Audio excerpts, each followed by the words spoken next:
going to talk a lot more about how to navigate the intersection of climate, innovation, sustainability, and overall the economic growth. So we're going to dive into such questions as, are startups solely responsible for success, or do we require an increased investment in this space? Should corporations intensify their efforts, or should the individuals within the corporations take the action? So next conversation is about overall state of climate tech and where are we moving with all this? So I'd like to invite on the stage CEO and partner of Baltic Sustainability Awards, Kristaps Cirulis, to moderate the session, and a beautiful two ladies as panelists, Agata Freiman, a general partner from Norsken VC, and Kasia Hansen, a co-founder of Comp Act. Round of applause.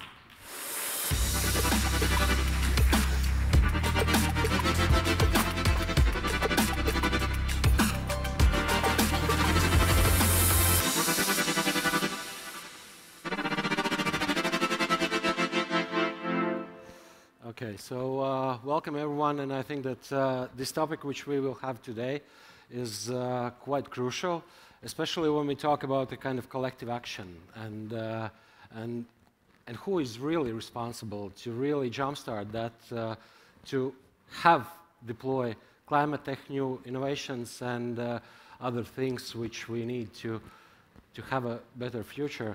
And kind of just to jumpstart this conversation, I would want to ask a small, short introduction from Agate and from Kaisa. Why climate? Why you even bother about that? Why it's important? I have a counter question. Is there anything else but climate? Yeah, it's a good point. It's a good point. If there is no climate, there is no world, there is no place for us to live. As we like to say, there is no real planet B. So I would counter-argue with that everything should be about about climate, because ultimately that's all our lives depend on that one very thing. Okay, Kaisa? Yeah, I fully agree. And as I'm also a startup founder, so I keep it short and simple. I say why it's important. It's because if we want to have a livable planet for the next generation, then it's the most important thing to talk about, and not only to talk about, but also to take action, because I feel that sometimes we talk too much and we do too little. But maybe to expand a little bit. So I think the answer why climate is easy, but I can also add the investor lens to it, because I would definitely describe myself as a hardcore impact capitalist, and what that means. I care deeply for climate for obvious reasons, but at the same time as an investor, I think that's the place where today we can also generate the real alpha returns, because it's really as simple as the biggest opportunities or the biggest challenges also equal the biggest opportunities. And then the follow-up question kind of, is the money the driver for impact investors in this case, or no? What is the driver behind the Norsken VC? It's a very good question. I would say, if I speak for myself and my colleagues and my co-founders at Norsken VC, the DNA and mission is at the very, very core. Why we do this is because of the impact that we think we can create in the world. At the same time, we know that how we enable our vision is by selling that we can generate the best returns, because ultimately we need investors. We back startups, but for us to back startups, we need investors. And then the question is, how do we get investors so that we can enable all these amazing solutions? And for us, that really comes down to showing to the world of investors that invest in us and you're going to generate alpha returns. So that's the reality. And I would say that the reality is that I think there are a lot of people like us, and I'm sure the two of you sitting here on the stage, that I think all of us are deeply climate and impact driven. I still think we're probably a minority, sadly, as sad as that is. I still think that maybe 20% of the investors in the world truly care about the mission and the impact that they create, and maybe 80% are still pure capitalists. But I think we can convert the 80% if we really show that there is no trade-off between caring for impact and still applying a capitalist mindset to it. Okay, we will keep a little bit explore that. But before that, I want to ask to Kaisa. You are kind of working, and your product as a startup is inside the companies to really make this sustainability awareness much bigger and kind of tangible. What is your take when you look on your clients in kind of corporate environment? Is there actions real, or is just let's try something and nothing is happening in general? Yeah, actually, this is good news that we have seen many companies who are not only talking and who are not only trying to look green, but who actually care. So all the clients that we have been working with, we see that they all care, and we don't really need to convince them anymore, so they already know. And of course, there are some companies, especially big oil companies, for example, who, who don't take it too seriously, but we see that financial institutions, telecom, insurance companies, IT companies are very forward-looking, and they know that something has to be done. And to keep kind of exploring that, the question is, can collective efforts really can make the change if on the individual level we still lack awareness and we still lack kind of real understanding that this is important? And I think that especially in the Western world, where as here in Baltics, it's cool, it's good weather, it's not without all the distraction and degradation. What is your take? What is the kind of starting point? Individuals, or the corporates, or the investors, or the governments? Agat. Yeah. It's a really, really good question, and I'm just kind of, taking a step back. Like, I'm just deeply, deeply fascinated by human psychology. That somehow, the way we work, and, I work that way, and most people work that way, that we somehow always discount the future consequences, that we somehow discount the future self. And it's just like a flaw in human psychology, that somehow we can't truly feel the pain of tomorrow today.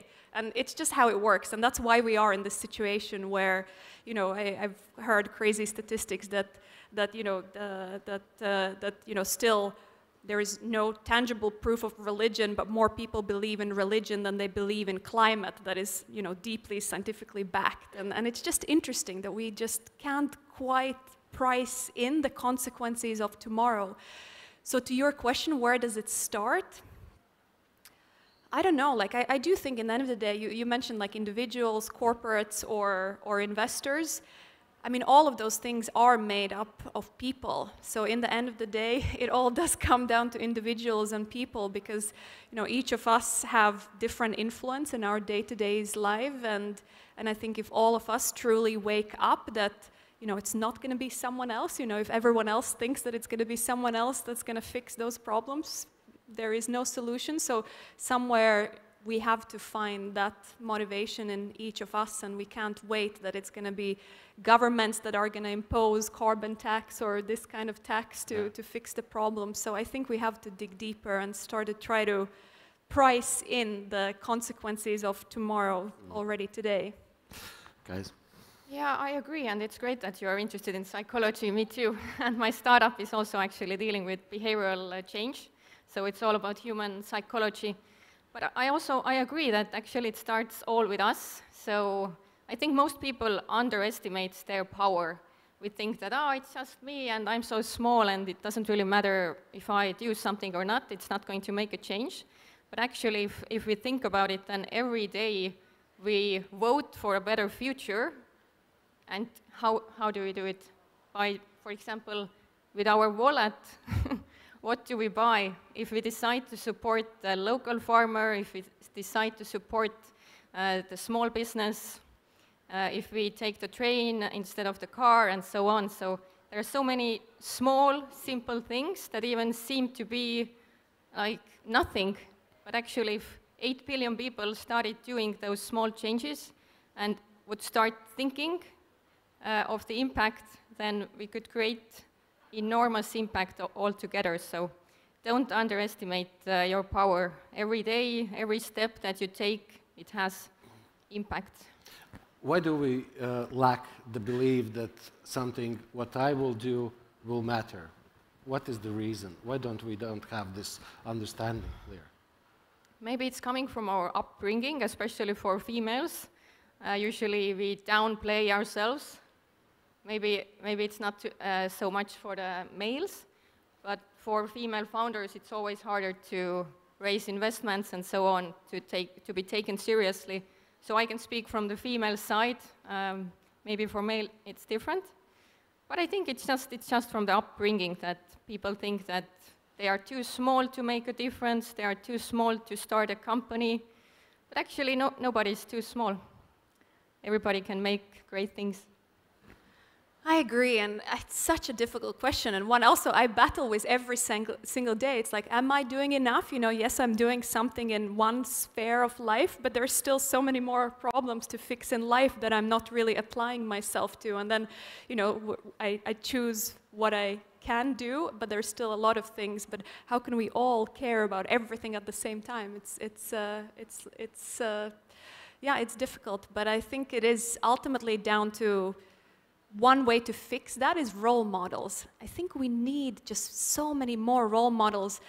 Also, where we think about Norsken's history and DNA is that all we believe that we've been through like a decade of celebrating tech entrepreneurs, where tech entrepreneurs kind of have almost a celebrity-like status, where we really celebrate them almost like gods or goddesses.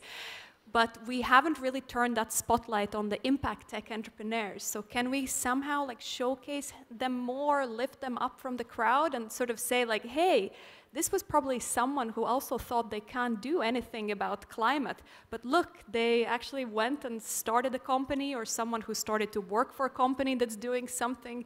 So yeah, maybe we need more role models and more encouragement that shows us like, hey, if he or she could do it, you can do it, kind of. Yeah. Yeah, and just to add what you said, that it's hard to do all the things at the same time. I think that's the key, that there are like two extremes. You don't have to do everything at the same time. You just have to start with one small step. For example, maybe today go and choose a vegetarian lunch. Tomorrow take the train instead of the car. So it's all about small steps, and nobody's going to be perfect. I am not perfect. So it's just that everybody is trying to do their best, and this is what makes a difference. What is the tactics in Norsken? How you work with your startups? Because you have, as you said, kind of rockstar type of parties in Sweden, and all the actions related. And I think that your community kind of type of in-between startups is quite strong. What is the things which everyone in this room could take as a learning points to really try to implement in our daily lives? Yeah, I think we should just celebrate more, but celebrate the people who really are making a difference or applying themselves to something that benefits all of us. And it's sort of, I think if we celebrate more that, like everyone wants to be celebrated, right? So then you can sort of, hopefully someone looks with the good kind of jealousy to the role models and success stories that get celebrated, and with and kind of use that what we call the white jealousy, and be like, hey, I also want to be celebrated as the climate champion or impact tech champion. So yeah, I'm gonna try to do that. Okay, and then the next question, which I would want to both of you ask, when we talk about thriving climate economy and kind of bright future, what is the main ingredients to really have it, from your personal perspectives? One thing that I can point out is that as I'm also active in circular economy and circular design, then one part of economy is how we produce our products, how we design them.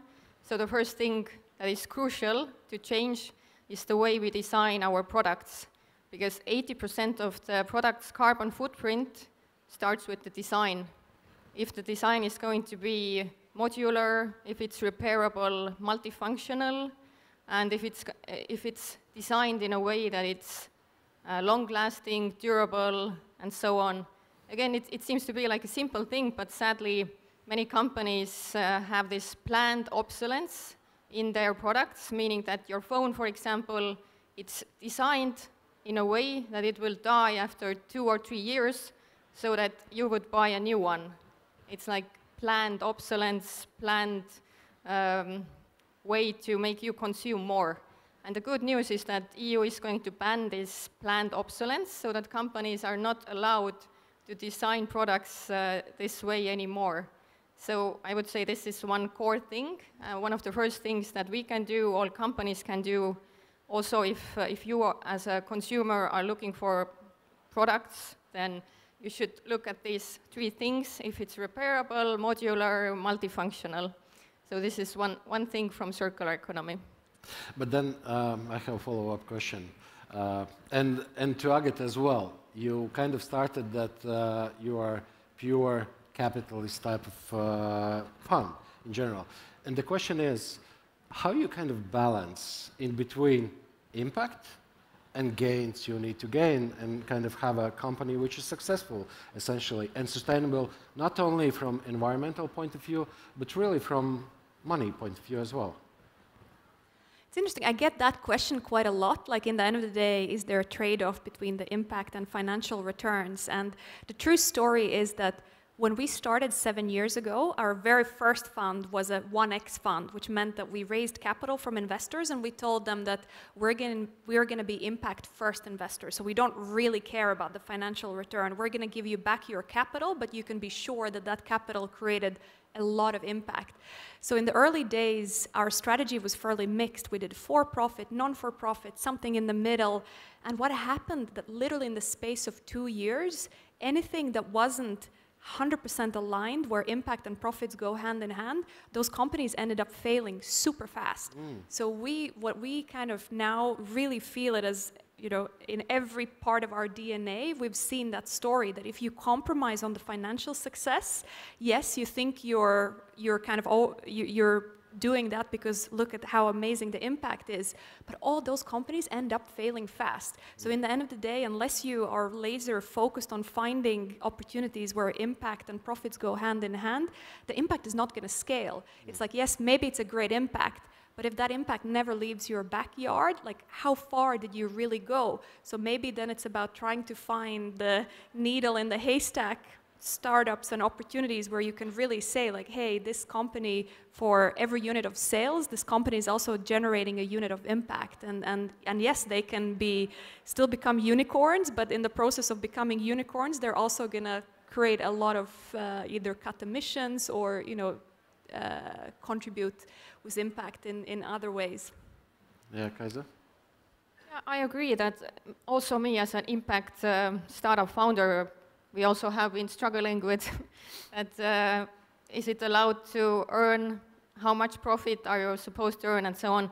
But as long as you invest the profit that you make, you invest it in your business or you invest it into creating more positive impact, then actually there is nothing bad about profit as well, as long as you have it in a good balance.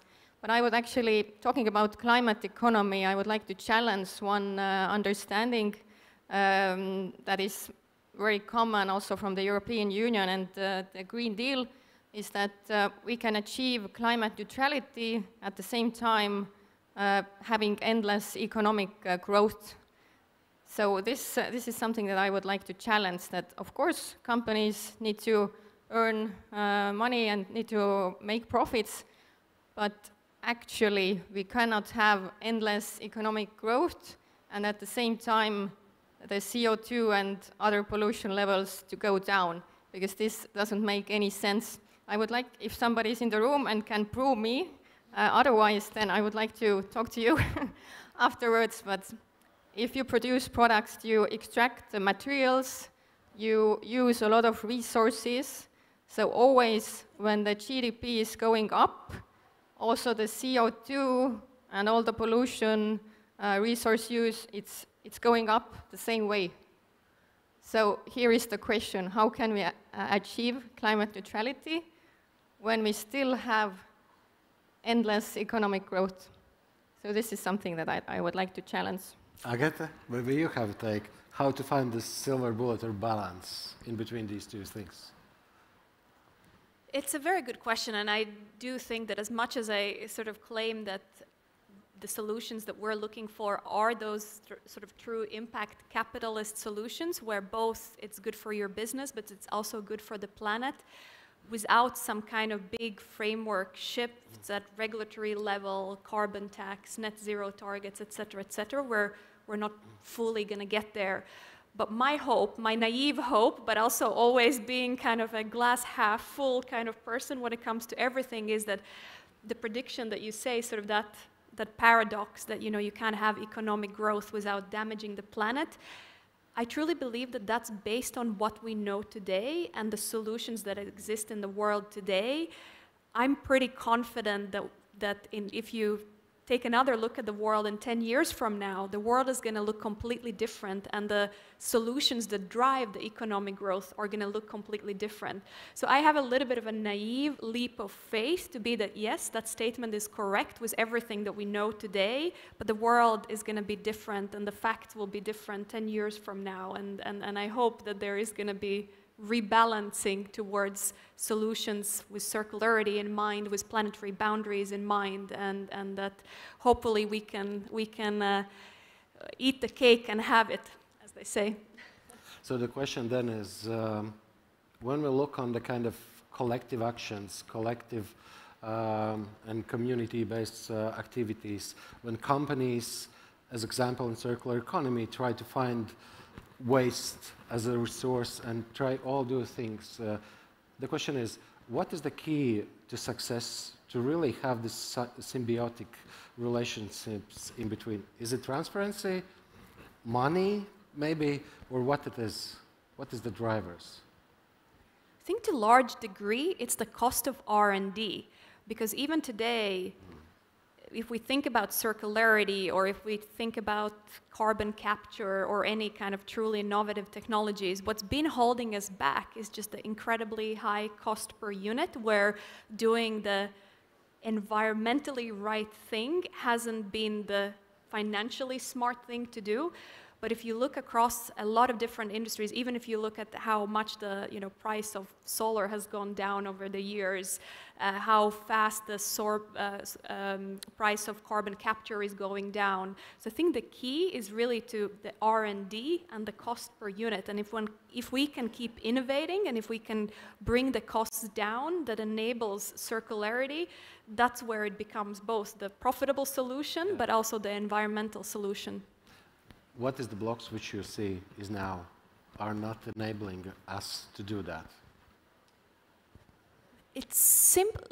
I wouldn't even say it's like innovation and R&D has to run its course in a way, and it is running its course. And I just think we have to be a little bit patient, keep applying resources to it, keep investing heavily in R&D. So that's also what governments can do at the top-down level, is that we just need a lot more money going into innovation, because ultimately what we want is make circularity cheap.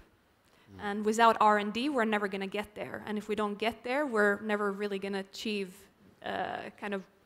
break that myth that we talk about, that you can't have economic growth and with good environmental impact. Kaisa, your take? Actually, I used to work at the university's innovation center for 4 years with spin-offs and startups, and I also saw that actually there are so many great solutions, but quite often they get stuck in between the university's walls because there are not enough investments or money flowing in. So there is definitely, this is one of the topics that should be tackled. But in general, it's such a wide topic. If anyone wants to read more about alternative economic models, then I recommend you read a book called Less is More by Jason Hickel. He has quite an alternative view, which is actually nothing too extreme. It makes sense. And there he also speaks how we should eventually, if we want to consume less, which we all agree that we should consume less, then we should also produce less, actually. So we have to find this magic key, as you say, that how is this going to be possible in a sustainable way? Of course, there are many different ways and tools that help: circular economy, circular business models, product as a service, renting models, and so on. They are already working. Bolt, for example, is a good example for product renting business model. Product as a service that you don't have to own things, but you can rent them, so you own less things, but you still get the same experience or even better. And in general, I think if we want to build like a climate economy that is sustainable, then we can learn a lot from nature. Many scientific and innovations have actually come true by observing nature. A helicopter, for example, is from one flying insect and so on. So if we look at nature, then we see that there is no waste. In the spring, the tree will get its leaves. In the autumn, it will fall down, but it will not be waste.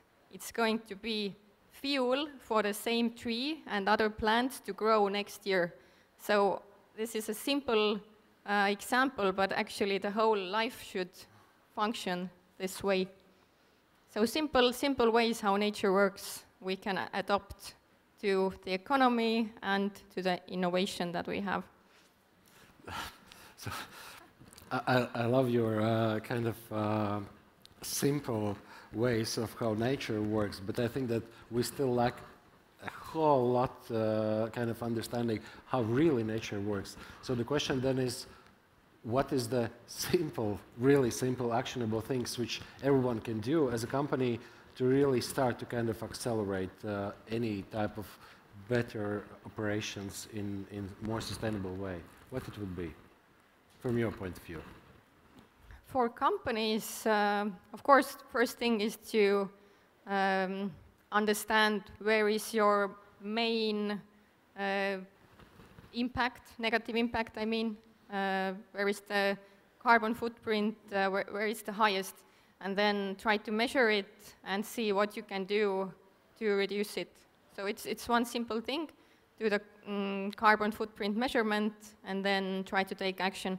But of course, then again, you should first see where is this action point that is easiest to make but brings the highest value, highest impact. So you shouldn't go and try to do everything at once, but choose the biggest one that is easiest to make and brings the biggest impact. But in general, talking about CO2, I also have to talk about carbon tunnel vision, because many companies and the whole world is very focused on carbon and CO2, but actually there is a whole circle of other aspects that we should be observing, like biodiversity, water scarcity, social aspects. Yeah. So it's so wide. Agatha, in your portfolio you have really wide range of companies which are tackling, I would say, most of the kind of things related to climate and sustainability.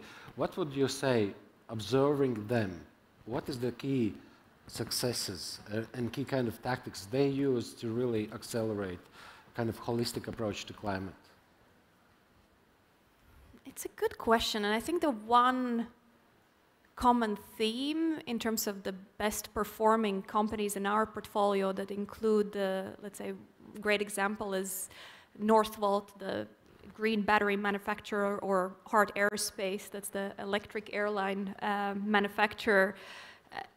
It's really down to this, the biggest challenges equal the biggest opportunities. Where we really see these companies succeed is that the market is crying for solutions. And then if you're at the right time in the right place, and if you can feed that, let's say Northvolt, when we invested in Northvolt, sort of the notion of electrification had already caught on. But at the time when we invested, still if you look at all major automakers were pledging that by years 2030 or whatever was the target, that we're going to be 100% electric. And then when you looked at the data, like, okay, to be 100% electric for Volkswagen or BMW, to be 100% electric, how many batteries do they need? And then you look at the supply in the market, and it was insane. It was like 1 to 10 supply-demand dynamic, and you were like, this makes no sense. All of the companies around the world are making these pledges, but there is just no supply. So which is going to be the company that's going to bridge that gap between the supply demand?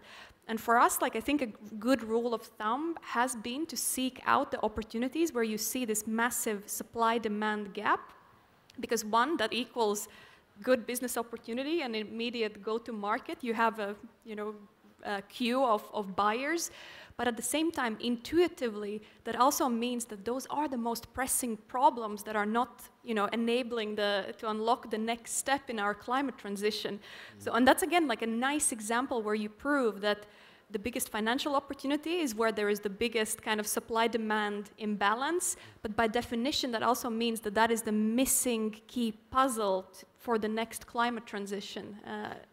So let's explore more in that. You mentioned about the corporates who make the kind of large targets. And in the last 6 months, there's large companies who are kind of backing back and saying that we are we will change, we are reassess our statements.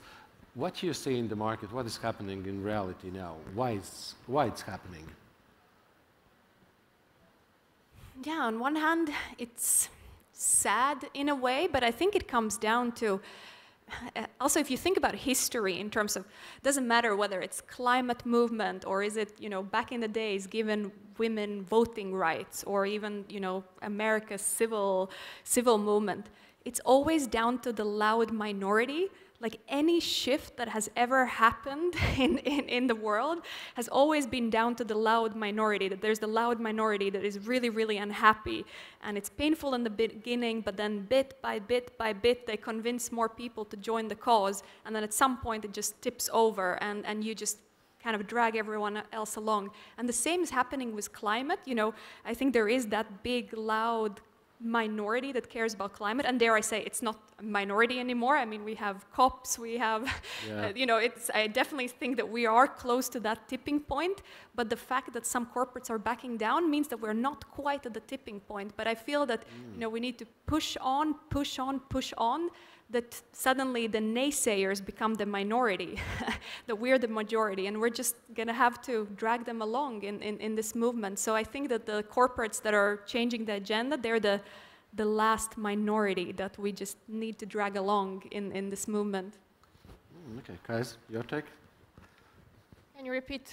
So when you work with the corporate companies, a lot of them in the last 6 months kind of backing back and saying that we will reassess our targets and we will start to look on our impact kind of assessments in a little bit different way. What do you think is happening in these companies when they are deciding and saying that what we promise we will not do, and we will reassess that? Well, I have a different experience because all the companies that we have been working with still understand that it's important to reach their climate goals, and there is no way out actually because the EU has already set its regulations, ESG is there, Green Deal is there, not a single company can escape from that. So all the companies have to comply with the ESG, which is environment, social and governance aspects. All of them have to have an ESG report, and there are so many good examples of how companies who are continuously investing into being more environmentally friendly, being more sustainable, how they are actually reaping the benefits, so it definitely pays off. I think it's just, it's not a permanent thing, maybe it's just like a small effect because of what is going on in the economy. But in the general, EU is not going to change its regulations, everything will stay the same. So all companies still should take a strong approach for the climate. Okay, so one kind of not related to our discussion question. In Textual we have, I think, 70% sessions about AI. And from climate point of view, it's very controversial type of thing because there's a large energy usage and all of that. How you see this space, especially you guys, because you are part of that movement as well, and your solution are kind of using AI as a base. Is it okay from the climate point of view, or we still should think about how we explore that in a climate? Yeah, AI is a very controversial topic, and it really depends on how you use it and how it's regulated, the use. Because if nobody's regulating it, then it can go really wrong But if somebody's regulating it and you are using for a good cause, then it can help. For example, we are using AI and we have a software on how to help companies build sustainable habits among their employees. So if we would want to do it manually or just with workshops, then we would spend like years, I would say, if we would want to get all this information to all of the employees that the company has. And sometimes the company can have 3,000, 10,000, 100,000 employees. So it's quite impossible, but with the help of AI and software, not only AI, we can achieve it 100 times faster. And it's all automated. We don't have to put, otherwise I would be the one to go to each company and try to coach them how to be sustainable. It would take me like 1,000 years. But with the help of software and AI, I can do it in a few months. Mm-hmm. So this is something good about it. And Agit, what is your take on AI if you look from your fund perspective? Because your startups and portfolio is, most of them, very kind of tangible, CapEx-heavy investments and real climate tech solutions. What is your take on AI?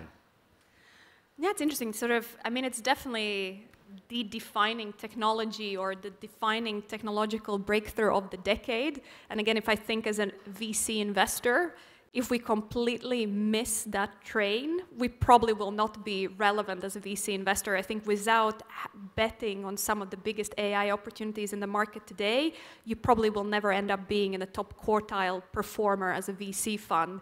So for us, we've had almost this existential question where we see the VC world betting big on AI, we're impact investor, what are the pockets of opportunities that we can play that could also lead to those outsized returns for us as a fund?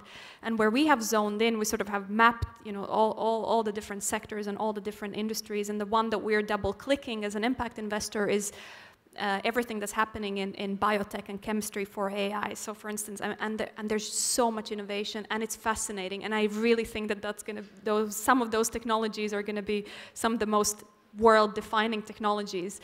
One of our recent investments, for instance, it's incredible. It's former co-founders of AlphaFold technology, part of DeepMind and Google, and what they're building is that Today we have mapped out about 1% of chemical reactions in the biosphere, but today with Gen AI and all the latest technological capabilities, there's a good chance that with technology, we can map out the rest of the 99%. Wow. And just imagine the possibility if we can do that.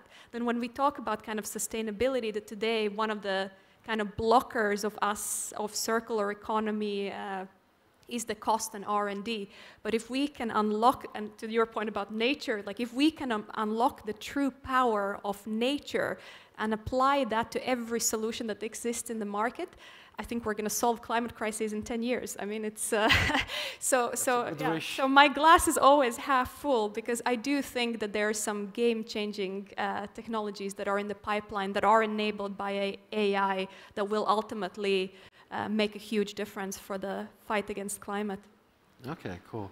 So we are basically in the end of our session, and the last question which I want to ask, even not a question, what would be your advice to everyone here, how to look on the climate and start to act really and do something? I think the main thing to understand, and this is also what me and my startup is doing, is we try to make people understand why it's important in the first place. Because also, as Simon Sinek says, start with why. And before you don't understand, before people don't know why it's important, what's the impact if we continue living the way that we do, or how companies function if we continue the same way, then no change is going to be possible. So I think first we have to start with the shift in the mindset to understand what are going to be the consequences, what are going to be the benefits if we take the steps. And of course, this is my job as well, to help the mindset to shift. I am trying my best, but everyone out here can also do their part. And as I said, start with small steps every day. You don't have to be a perfect environmentalist in one day. Like, start with small things, like taking your reusable water bottle or coffee cup, like so simple, small things that it will make a huge difference. And for the companies, I would say try to avoid greenwashing, because talking about trends, then a few years back and also now a big trend was to invest in startups that were doing carbon offsetting. And of course, it's a bit sketchy, and now the European Parliament has voted that it's going to be banned for companies to solely have their climate ambitions only based on offsetting. So there is always something that you should understand if something is truly solving the root cause, or it's only solving the imaginary thing, or it's like fixing a wound with a plaster, or you're trying to fix it really. Like, what's the root cause? Thanks. Agit? I would say just remember that every single change in the world, every single shift started with the loud minority, and I think we're past the loud minority, as we said, I think, but it's really, you have the power, you have the power of influence, and that starts at your home, at your place of work, where you can apply pressure. You can be that loud minority at your company and say, hey, why do we not care about these topics? You can be that loud minority in your local communities and even the governmental elections, where it's like, hey, why are our politicians not talking about climate in Latvia? Like, it's not really on top of the agenda. Why? And I think if you got every single person at TechChill to care about that, then I think I'm pretty sure that on Panorama next election cycle, we can actually have politicians debate have debates around climate. Thank you, thank you. So with that, we are closing this session, and I think Agata and Kaisa kind of shared a lot of insights, and seize the opportunity. Everyone in this room can do something to really shift and make our generations, next generations, in a way that they can thrive, not survive. So with that, thank you, and I hope that you enjoyed, everyone. So that's it. Thank you. Thank you.